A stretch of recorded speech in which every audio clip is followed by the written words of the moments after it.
Courson. La parole est à Monsieur Alain Touré pour le groupe RDP pour 10 minutes.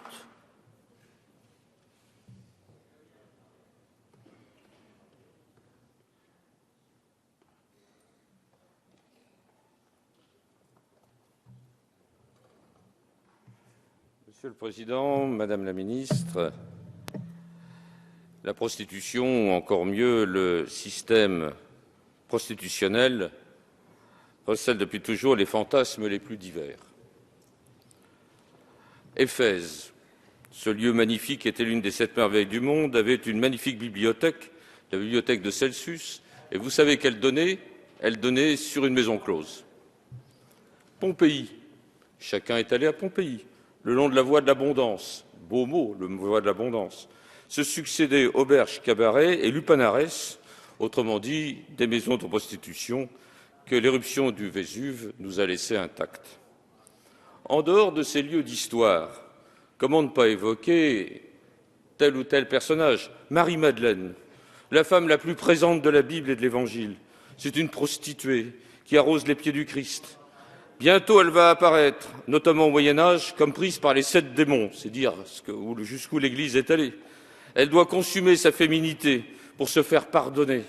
On passera au gré de l'histoire d'une femme brûlée d'amour à une pécheresse ravagée par les remords. Depuis 2000 ans, la prostitution est consubstantielle à notre société, aussi bien dans ces moments de libertinage que dans ces moments de moralisation. La prostitution concerne des situations très différentes. D'ailleurs, qu'est-ce que c'est que la prostitution? C'est finalement un échange de relations sexuelles contre des avantages ou des rémunérations. L'histoire même du Palais Bourbon, de notre Assemblée nationale, en est marquée, puisque le président de la République, Félix Faure, mourut le 16 février 1889 dans les bras de Madame Marguerite Stenheil d'un accident vasculaire cérébral. Or, cette dame à la vertu légère, une prostituée, vit toujours parmi nous, puisque sa statue trône au milieu de la buvette des parlementaires. Madame la Ministre, vous n'y étiez pas éloignée il y a si peu longtemps. Jusqu'au 13 avril 1946, avec la loi dite Marthe-Richard, la prostitution se passe dans des maisons closes. Elles sont donc 200 à Paris, où travaillent très officiellement 1500 prostituées. Ce sont aussi bien des lieux d'abattage infâmes que des cabarets connus et estimés, tels le One-Toutou, le Sphinx ou le Chabanais, où se retrouvent bourgeois, hommes d'affaires et élus de la République, le plus souvent sénateurs. Au One-Toutou, on peut rencontrer Sacha Guitry, Jean Gabin, ou même, ce qui est plus curieux, je m'en suis assuré, Marlène Dietrich et Colette, accompagnant tel ou tel ami. Le ministère des Finances n'y voyait alors qu'avantage, puisque la République récupérait jusqu'à 60% des bénéfices des 700 maisons closes ouvertes en France. Or, selon votre rapport, les chiffres de la prostitution seraient en France de 3 milliards d'euros. C'est donc environ 1,8 milliard qui aurait pu être récupéré en dehors de la TVA. Avec la fermeture des maisons closes, des milliers de femmes ont été brutalement jetées sur le trottoir, abandonnant l'univers glauque, mais vaguement sécurisé des maisons closes. Depuis 50 ans, la France se veut abolitionniste. Elle a refusé la prohibition. Je ne sais si nous continuerons ainsi au vu de ce texte. Mais en tout cas, actuellement, toutes les formes de proxénétisme sont interdites. Car la lutte contre la prostitution, c'est d'abord, en France, la lutte contre le proxénétisme. Et vous avez fort bien rappelé, Madame la Ministre, que 51 réseaux internationaux de prostitution étaient démantelés, soit un effort de 30%, et que 572 proxénètes ont été arrêtés. Il faut se réjouir de l'efficacité de nos forces de police. Il n'en est d'ailleurs pas de même avec le racolage, puisque nous sommes passés, en ce qui concerne le racolage, de 1028 condamnations en 2005 à 148 en 2010, soit une diminution de 80%.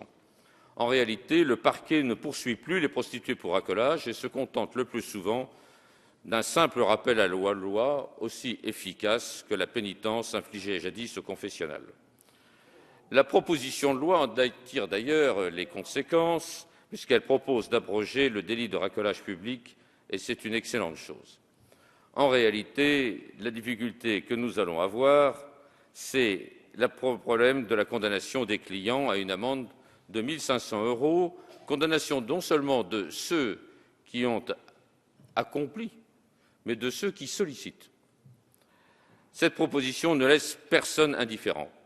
Notre groupe, comme tous les groupes politiques, est partagé. Je dirais même qu'au fond de chacun d'entre nous, les arguments pour ou contre s'entrechoquent.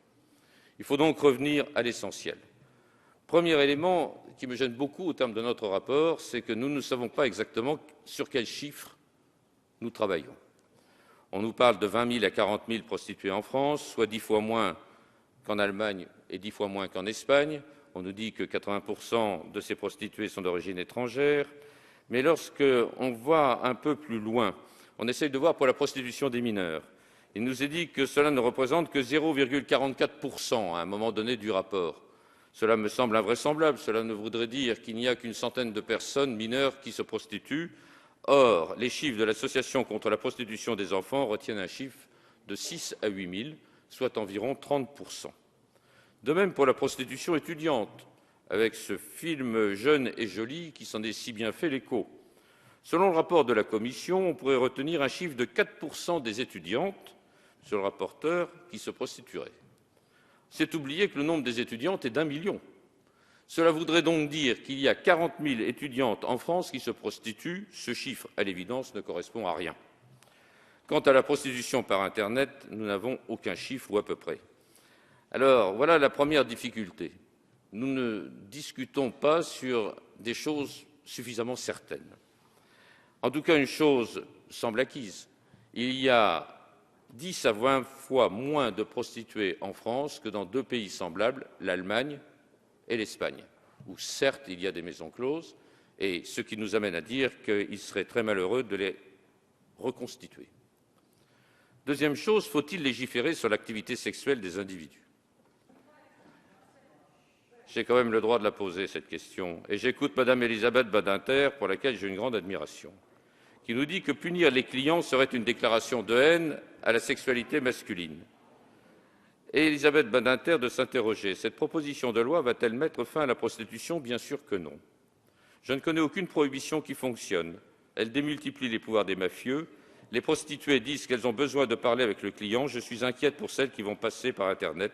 Elles n'auront plus cette possibilité. Il faut faire de la prostitution une activité sécurisée. Je voudrais tellement que l'on arrête de traiter les prostituées comme les rebuts de l'humanité. Un certain discours bien pensant, je dirais à mon niveau qui suis radical, démocrate chrétien, ne peut que les enfoncer davantage dans l'humiliation. Et comment ne pas écouter Médecins du Monde, association qui veut faire part de sa grande inquiétude? Éloignement des structures de soins, éloignement du dépistage et de prévention, pouvoir de négociation réduit avec le client, forçant les personnes à accepter certaines pratiques au rapport non protégé ou encore plus forte exposition aux violences. Et de nombreuses associations s'y rallient, ACT UP, Planning Familial, Aide. Et je suis très inquiet de voir que ces associations, qui sont particulièrement honorables, admettons-le, aient une telle position. Alors, en ce qui concerne maintenant le racolage et la pénalisation des clients, l'abrogation du délit de racolage s'impose, à l'évidence, d'autant plus qu'il tombe peu à peu en désuétude. Pour la pénalisation des clients, j'ai essayé de vous expliquer qu'à mon avis, c'était une fausse bonne solution et que nous risquions le pire compte tenu de la solution prise. Il fallait faire un interdit, cela me semble évident. La loi pénale prévoit l'interdit. À partir du moment où vous mettez l'interdit, quelle sanction doit suivre l'interdit? Toutes les argumentations qui sont soutenues ici sont de nous dire que les prostituées sont victimes de violences, qu'elles n'ont plus leur libre arbitre et en tout cas ce sont des personnes vulnérables. Eh bien, juridiquement, imposer un rapport sexuel contre une rémunération avec une personne vulnérable, c'est un crime. C'est un viol. C'est la définition même. Reprenez toute la jurisprudence de la Chambre criminelle de la Cour de cassation. Eh bien, nous allons arriver à cette chose extraordinaire, que nous allons punir un viol par une peine d'amende. Il y a là, à l'évidence, quelque chose qui ne va pas, Madame la Ministre. Je vous le dis très franchement, cela ne va pas. Cela nous interpelle fortement. Et que ce soit une amende forfaitaire en plus, amende forfaitaire éventuellement doublée en cas de récidive. Je pense que là, il y a quelque chose qui ne colle pas dans cette loi et qu'il est très important de la rectifier. Rester dans le cadre de l'interdit, ou bien alors passer obligatoirement dans la prohibition, c'est l'un ou l'autre.